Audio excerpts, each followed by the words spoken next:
Morning, good afternoon, good evening students.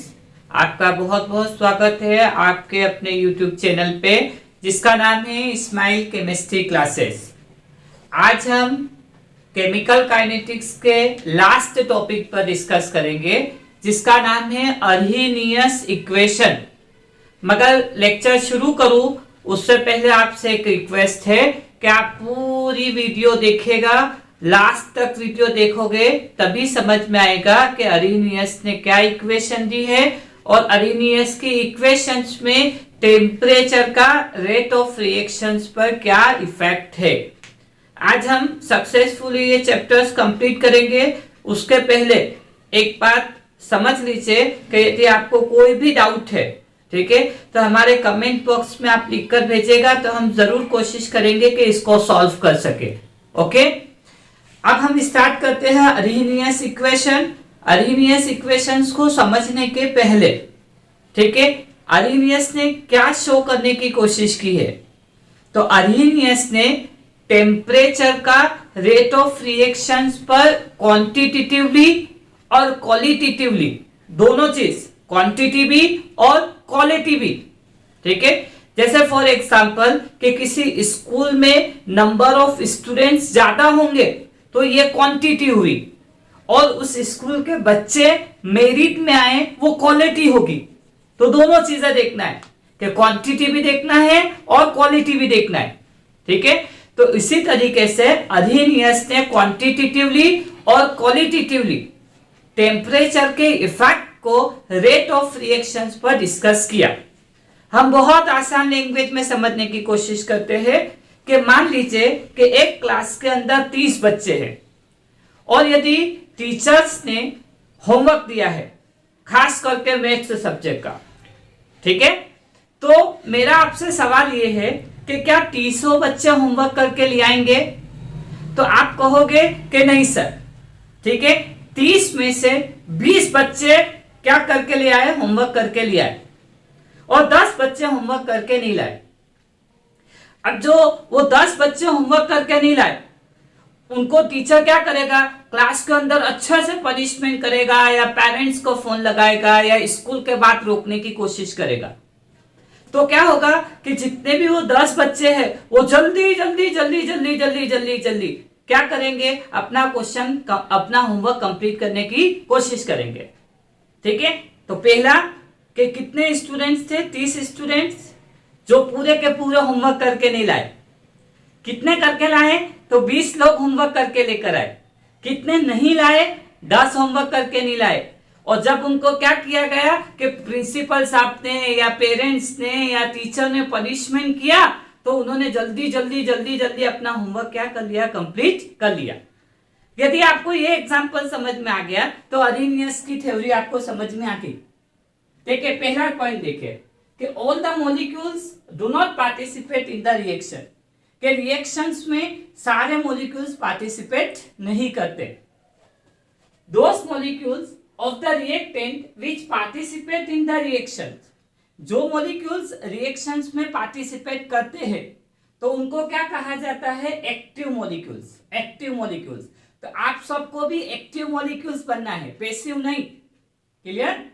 Those reactant molecules do not participate in the reaction, जो reactions में participate नहीं करते हैं उनको क्या कहा जाता है, पैसिव मॉलिक्यूल्स।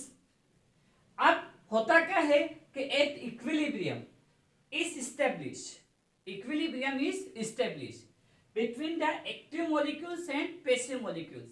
तो आपको एक्टिव और पैसिव का मीनिंग समझ में आ गया होगा कि जो रिएक्शंस में पार्टिसिपेट करें वो एक्टिव मॉलिक्यूल्स, और जो रिएक्शन में पार्टिसिपेट नहीं करे वो क्या कहलाएगा, आपका पैसिव मॉलिक्यूल्स।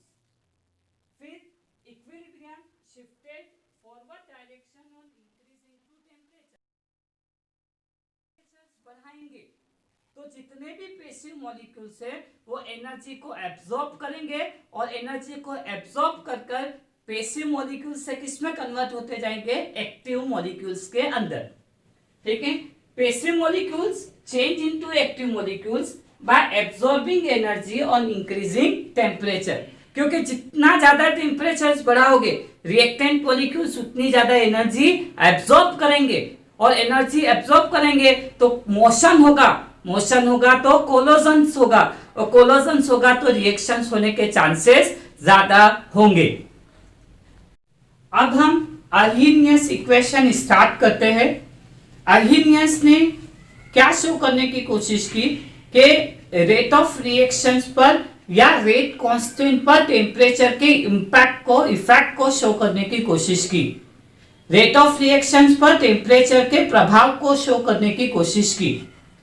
तो हम अर्हीनियस की इक्वेशन सॉल्व करते हैं। तो K is equals to A into e to the power minus EA upon RT, जहां पर K हमारा रेट कांस्टेंट है, K हमारा रेट कांस्टेंट है, A हमारा फ्रीक्वेंसी फैक्टर्स है।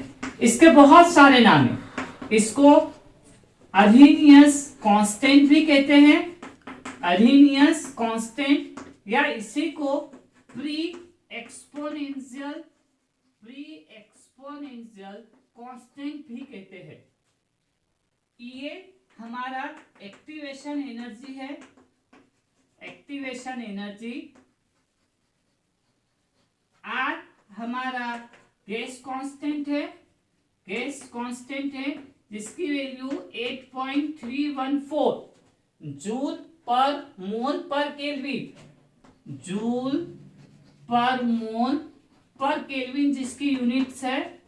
और T हमारा एब्सोल्यूट टेम्परेचर है, एब्सोल्यूट टेम्परेचर जिसकी वैल्यू हम लोग 298 केल्विन लेते हैं। ठीक, अब यदि हम इसका लोगरिथम फॉर्म डिराइव करें तो taking log on both side, तो दोनों तरफ हमने लॉग लिया तो ln of k is equals to ln of a into e to the power minus EA upon RT। अब a और e to the power minus EA upon RT के बीच में मल्टीप्लाई का साइन है तो लॉग की टर्म में plus हो जाएगा। तो ln of k is equals to ln of a plus ln of e to the power minus EA upon RT। अब ln to the base e to e की value होती है 1, तो ये हमारा पूरा कितना हो जाएगा 1, तो ये पावर कहाँ आ जाएगी आगे। तो ln of k is equals to ln of a minus EA upon RT।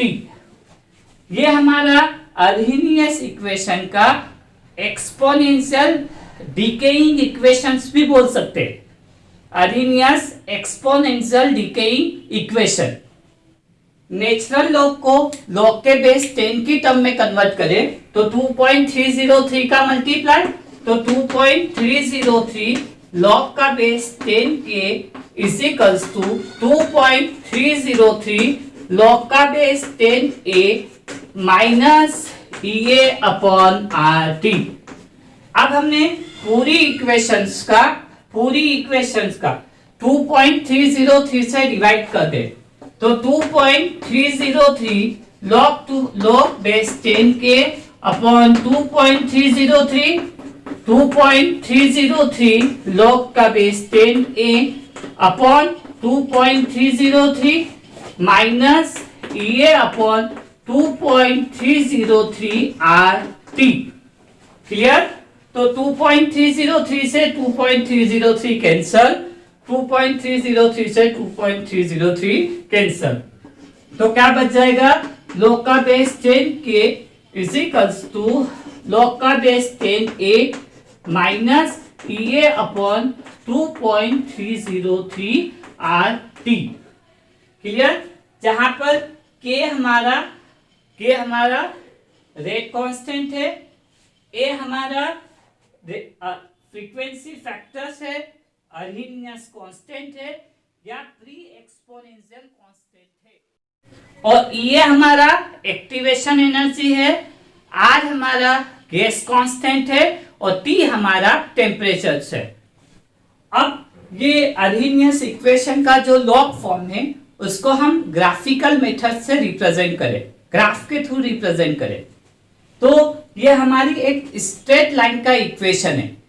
तो स्ट्रेट लाइन के इक्वेशंस में ये क्या हो जाएगा, y is equals to C plus M X, जहां y एक्सिस पर कौन आएगा, k, जो हमारा कट लगेगा एक्सिस पर वो क्या होगा, a, अर्हीनियस कांस्टेंट, फ्रीक्वेंसी फैक्टर, या हम उसको प्री एक्सपोनेंशियल कांस्टेंट भी कह सकते हैं। एक्स एक्सिस पर कौन आएगा हमारा, टेम्परेचर 1/T, 1/T। यहां लिख देता हूं मैं कि y एक्सिस पर कौन आएगा, तो k, x एक्सिस पर कौन आ जाएगा, 1/T, और m मतलब स्लोप की वैल्यू हमारी किसके इक्वल होगी, -EA/2.303r। नेगेटिव साइन ये शो करता है कि स्ट्रेट लाइन कहां से कहां की तरफ बनेगी, ऊपर से नीचे।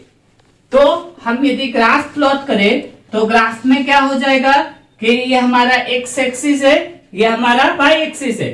तो x एक्सिस पर कौन आ जाएगा हमारा, 1/टेम्परेचर, टेम्परेचर, और यहां पर कौन आ जाएगा हमारा k। यदि हम इनिशियल पॉइंट लेने की कोशिश करें तो हमारा इनिशियल पॉइंट, इनिशियल क्या है, पॉइंट, कितना आ जाएगा, तो यहां पर आ जाएगा आपका log का बेस 10 k, और यदि ग्राफ प्लॉट करें तो एक स्ट्रेट लाइन ऑब्टेन होगी जिसपे स्लोप की वैल्यू, जिनके स्लोप की वैल्यू किसके इक्वल हो जाएगी, -EA/2.303r, ये स्लोप की वैल्यू हो जाएगी। तो इस तरीके से हम लोग क्या कर सकते हैं, रिप्रेजेंटेशंस के थ्रू अर्हीनियस से इक्वेशंस की वैल्यू डिटरमाइन कर सकते हैं। हमारी ये जो अर्हीनियस इक्वेशन है ये एक पर्टिकुलर टेम्परेचर्स के लिए है। अब हम जब टेम्परेचर चेंज करें, माना कि हम टेम्परेचर T1 से T2 करते हैं, ठीक, तो T1 टेम्परेचर पर हमने कहा कि इसकी वैल्यू कितनी है, K1, और T2 टेम्परेचर पर इसकी वैल्यू कितनी है, K2। तो क्या इक्वेशंस बन जाएगी कि log का base 10 K1 is equals to log का base 10a minus EA/2.303 RT1, और यहाँ क्या हो जाएगा, log का base 10 K2 is equals to log का base 10a minus EA/2.303 RT2। ये T1 टेम्परेचर्स के लिए और ये T2 टेम्परेचर्स के लिए। अब इन दोनों को हम सब्सट्रैक्ट करें, ठीक है, मतलब इक्वेशन सेकंड में से इक्वेशन फर्स्ट को माइनस करें, तो क्या हो जाएगा कि log का बेस 10 K2 माइनस log का बेस 10 K1 log का base 10a minus EA/2.303 RT2 minus log का base 10a plus EA/2.303 RT1। तो ये 10 से 10 है कैंसल, तो बीच में log की टर्म में माइनस का साइन है तो डिवाइड होगा, तो log का base 10 K2/K1 is equals to, plus के साइन को मैं आगे लिख लूं तो EA/2.303 RT1 minus EA/2.303 RT2।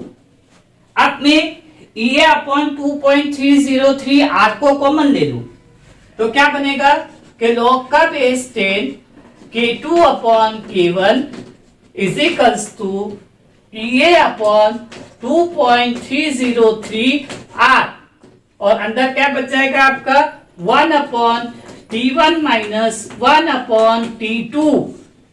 अब हम चाहे तो एलसीएम भी ले सकते हैं, बहुत सारी बुकों में एलसीएम भी लिया हुआ है। तो log का base 10 K2/K1 is equals to EA/2.303 K upon T1 T2 minus T1। तो ये दो अलग अलग टेम्परेचर्स के लिए, तो अलग अलग टेम्परेचर्स के लिए हमारी क्या हो जाएगी अर्हीनियस की इक्वेशन कि log का base 10 K2 upon K1 is equals to E upon 2.303 के T2 minus T1 upon T1 into T2। Clear? ये दो टेम्परेचर्स पर अधीन गैस की इक्वेशन है, जिससे हम क्या कर सकते हैं, एक्टिवेशन एनर्जी को डिटरमाइन कर सकते हैं। अब इसके अलावा एक एक्सपेरिमेंटल डिटरमाइन स्टेटमेंट है कि जब हम टेम्परेचर्स को नॉर्मल टेम्परेचर से 10 इंक्रीज कर देते हैं, ठीक है, नॉर्मल टेम्परेचर से टेम्परेचर्स को कितना degree Celsius, 10 degree Celsius improve कर देते हैं, इंक्रीज कर देते हैं, तो ये देखा गया कि जो रेट कांस्टेंट की वैल्यू है वो नियर इक्वल 2 से 3 टाइम्स हो जाती है। समझने के लिए समझे कि यदि टेम्परेचर माना कि पहले 25 डिग्री सेल्सियस था, 10 डिग्री सेल्सियस टेम्परेचर बढ़ा दिया, मतलब 35 डिग्री सेल्सियस कर दिया, तो ये देखा गया कि रेट ऑफ रिएक्शंस की वैल्यू जस्ट कहां से कहां हो जाती है, डबल से ट्रिपल। क्लियर? तो एक नॉर्मल टेम्परेचर से 10 डिग्री सेल्सियस टेम्परेचर जब हम इंक्रीज करते हैं तो इन दोनों का रेशो टेम्परेचर कोफिशिएंट शो करता है, टेम्परेचर कोफिशिएंट कहलाता है, जो एक रेट ऑफ रिएक्शंस पर टेम्परेचर के इफेक्ट को शो करता है। आई होप आपको ये पूरी अरेनियस की इक्वेशन समझ में आ गई होगी। मैं पूरा चैप्टर्स का वीडियो बना के डाल चुका हूं। आप स्माइल केमिस्ट्री क्लासेस पर लॉगिन हो तो आपको पूरी केमिकल काइनेटिक्स की वीडियो मिल जाएगी। Thank you, have a nice day and thank you for watching this video.